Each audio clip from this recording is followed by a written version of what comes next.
Hi, this is the Sentinel, and as usual, I'm your host, Nyatich Hilary. Last week I promised another exciting episode of tonight's show, and tell you what, you don't want to miss. Tonight I have an artist, and we'll find out who she is. Welcome.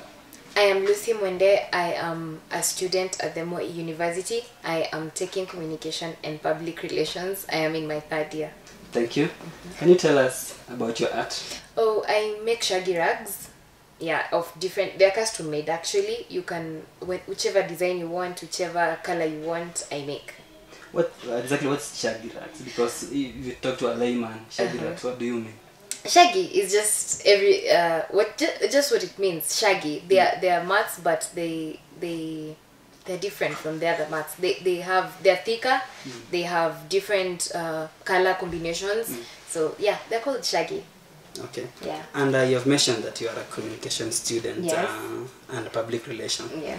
Which means it does not have any relation to this kind of art. Yes. So how did you come to have that passion? Actually, it does have a lot to do with making of mats and the selling part actually, the marketing bit. But when I came to making mats because I have a cousin, she makes mats and she taught me a few years ago. She taught me how to make mats. Then she told me, this is the exact word she used. She said, in case you ever need to use the money, or actually she was doing it for the money, but I learned how to make mats and I found it interesting. I always start a mat so that I can see how it's going to end. I want to see the finished bit of it. So it's my passion, in other words. You've talked about your sister, my cousin, your cousin sister, introducing you to this. So when exactly did you start making the mats? A few months ago. Actually, when they say necessity is the mother of invention, I needed the money, so I said, because I love making mats, I don't just do it for the money. So let me use my passion and the need for money. So it's a few months ago, not something you started maybe in high school? Yeah, I used to make pole too, and then until now I've become serious about it. Okay, then you are just learning. Yeah. But now you have become maybe fully fledged. Yes. Something like that. Yes. Now you've talked about maybe you started making the mats when you are in high school and even now. Did you get support? From maybe your parents and other people? Oh yes, when I started this business, actually when I came for this second semester, I'm in my third year, we started our second semester sometime in May. So that's when I officially started making mats for money. Okay. And I didn't have the capital. I really didn't have the money to start the business. So my mother, she helped me. She was like, wow, you want to start this business? I'm in full support of you. So she gave me the money. Any other person maybe give you another support? My friends. In any other way? Maybe My friends. Apart from the capital? Yes, my friends. They're the most supportive friends I know. They come, they want to know how to make them. They want to help me to make the mats. They want to see them finished too.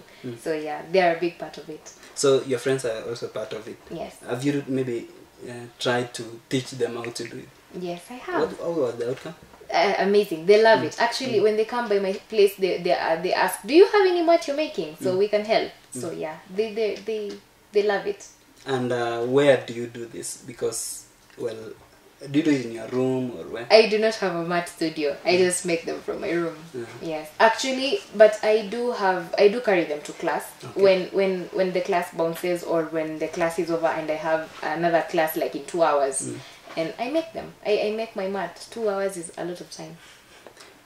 You've talked about doing this even in class, and so how do you balance classwork and work? Balancing studies and making mats. It takes a lot of discipline. It's really hard because tomorrow I don't have money for next week and I need that money. I have an assignment to catch up on. I have notes to do and it's a lot. But I have learned slowly to balance it. You've said this is a way of earning your living. Yes. Is it also a hobby? Actually, it's my hobby. Let me not put it as a hobby. It's my hobby. When I'm cooking, when I'm eating, that's a small break that I use it to. So instead of maybe taking part in sports and all, this is what makes your leisure time. Exactly. Okay. We will take a break. When we come back, we'll still find out more about what exactly this is all about. Okay. Thank you.